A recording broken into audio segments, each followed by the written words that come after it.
Bills-Lions. It's time to talk about it. There we go. 48-42. Buffalo wins the game in Detroit. A lot to unpack with this game because it means a lot for playoffs, how we view these teams moving forward, in good and, unfortunately, bad ways. But Buffalo wins. Top 5 graded players here for the Buffalo Bills. Running back James Cook at the very top of the list with a 92.3. Defensive tackle Ed Oliver with a 90.3. Running back Ty Johnson an 86.3. Center Connor McGovern is 78.9. Defensive tackle Daquan Jones is 77.4. And Josh Allen in this game, once again, unbelievably impressive. A 92.5 overall grade. On Detroit side of things, tight end Sam Laporta a 78.9. Offensive tackle Taylor Decker a 78.7.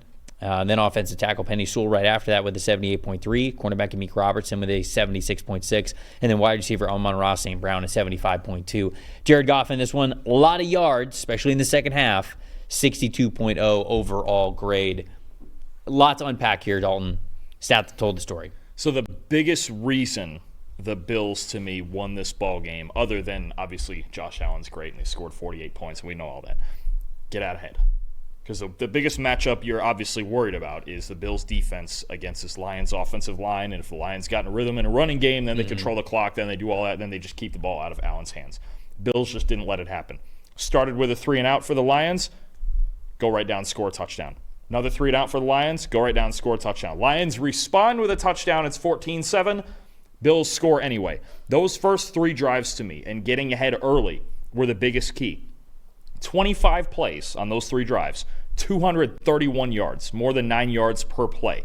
Josh Allen, 9 for 11, $161, 2 big-time throws, 2 rushing touchdowns. He does what he does. We already know what 17 can do. 91.9 offensive grade as a team in those first 3 drives. That's the part, to me, they got ahead. They made the Lions a little bit uncomfortable. They made them a drop-back team. And Jared Goff playing probably the best game, at least the second half, the best game he played all year. And I think he was the first, I forget the exact stat line, but I think I heard he was the first quarterback ever with the yards and touchdowns and no turnovers that he had to lose a football game. Yeah, I would believe it. I mean, and that's just how good this Bills offense was. But that was the biggest thing, constantly keeping the Lions at arm's reach and not letting this thing be a one-score game where they can get back into running the football and controlling the pace. The Bills sped this game up at the beginning, and it stayed sped up the entire way through, and the Lions just couldn't get, even though Goff was fantastic, especially in the second half, keeping them in it, and the Bills still got shredded in coverage, they didn't get to the run game and the time of possession, all the things that's really their identity. So the Bills early in this game made the biggest difference on their first 3 drives, I thought. I thought the stat that told the story was the Lions' onside kick. Now, me saying that, it's not entirely what you probably think it was. I don't have a problem with the onside kick. I know a lot of people thought it was crazy, but to me, them attempting that onside kick, not just the kick itself, but the reason why they did it is the stat that told the story. They do that after they scored a touchdown and there was 10 and a half left in the fourth quarter. So there's a lot of time left. 12 minutes to go. So there was a ton of time left in the fourth quarter. They're only down 10. They're down 38-28. And I think a lot of people looked at that, and obviously, the Hollins return and then the Bills scoring immediately after, you go, what are you doing? Why are you kicking that onside kick? There's so much time left in the game. I actually love the onside kick thought process. Now, would I attempt it given today's onside kick rules because it feels like it's impossible to recover them? No, probably not. But I can understand where Dan Campbell was coming from at the time. And to me, it showcased a great understanding of where his team was.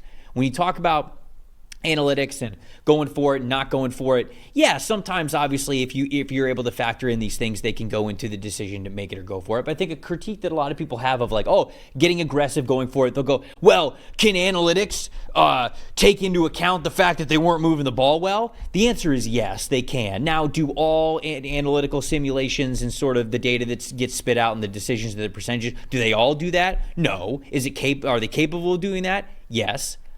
But getting back to sort of how this decision came about, through 3 quarters, so we mentioned, it's basically at the beginning of the fourth quarter here that they're doing this.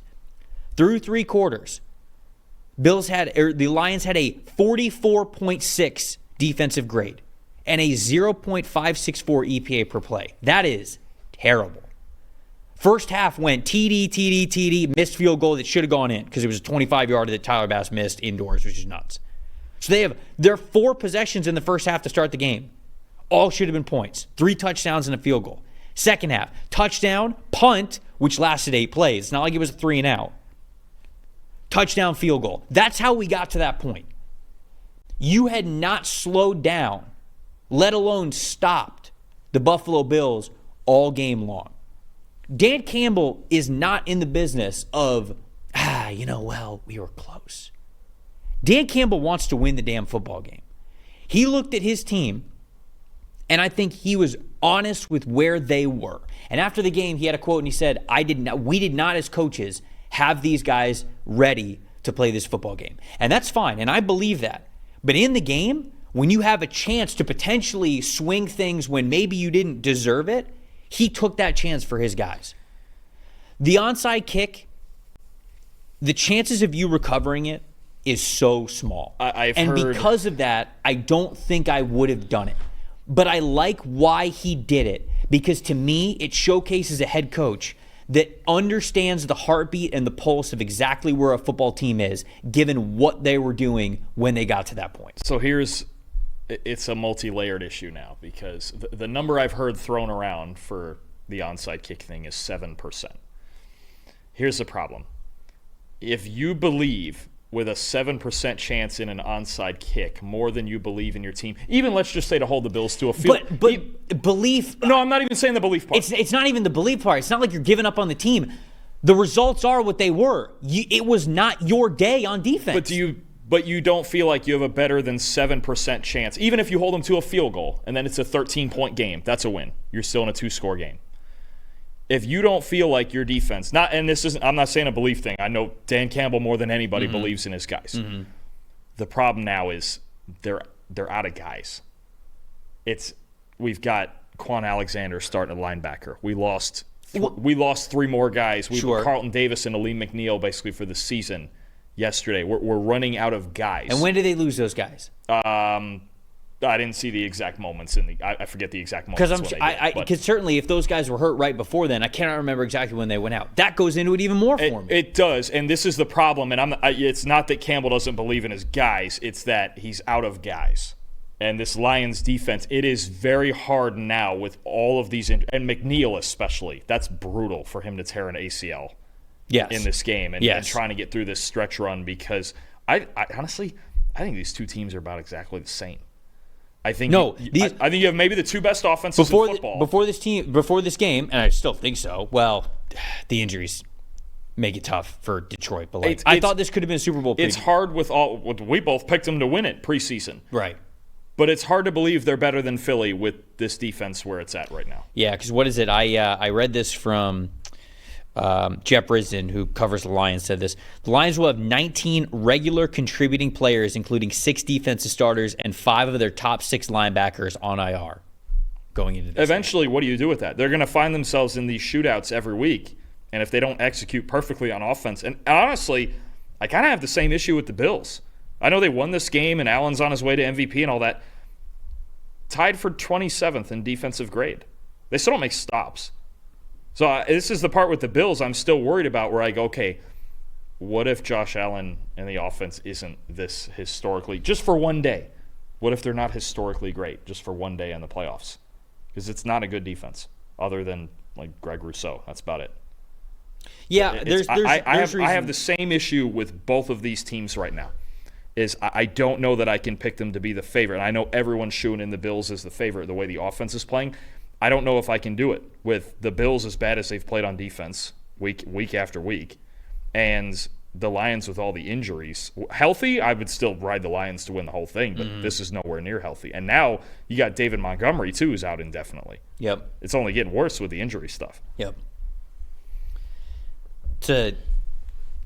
It's a tough part of a long season. Yeah. Is all the injuries that can mount up. And I remember when the Bucs won the Super Bowl with Brady, and I looked at that team, and nobody was hurt on that team. Specifically, nobody on the offensive line missed any time at all. They had the same starting 5 offensive linemen from the beginning of the season to the end of the Super For Bowl. 20 or 21 games?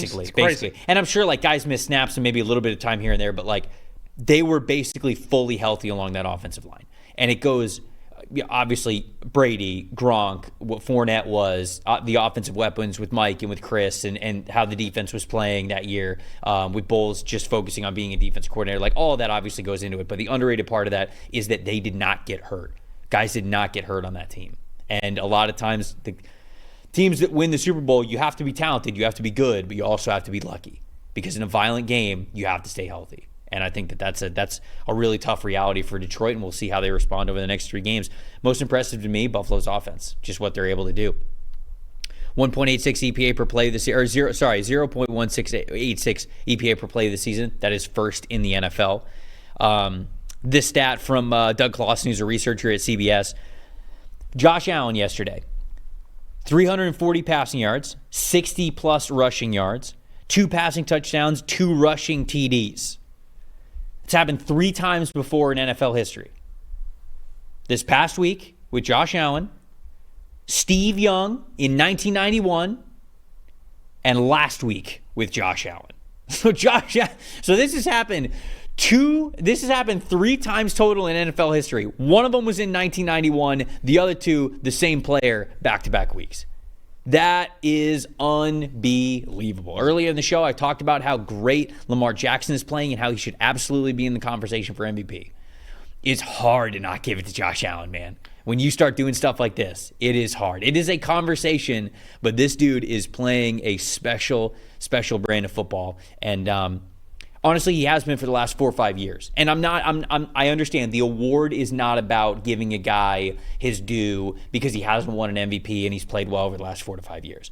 But damn, it'd feel good to see Josh Allen win this one. I mean, we remember now, too, he's throwing darts to Khalil Shakir and Curtis Samuel and Dalton Kincaid and Ty Johnson and all these guys you don't consider superstars. I mean, everyone in the stadium knows this is Josh Allen's show on offense. And he's just unstoppable. And one more I want to throw at you for a PFF angle on it. So I think I told you earlier this year, Allen and Tom Brady are the only 2 quarterbacks to get a 90 grade in 4 straight seasons. Allen's now tracking for a 5th.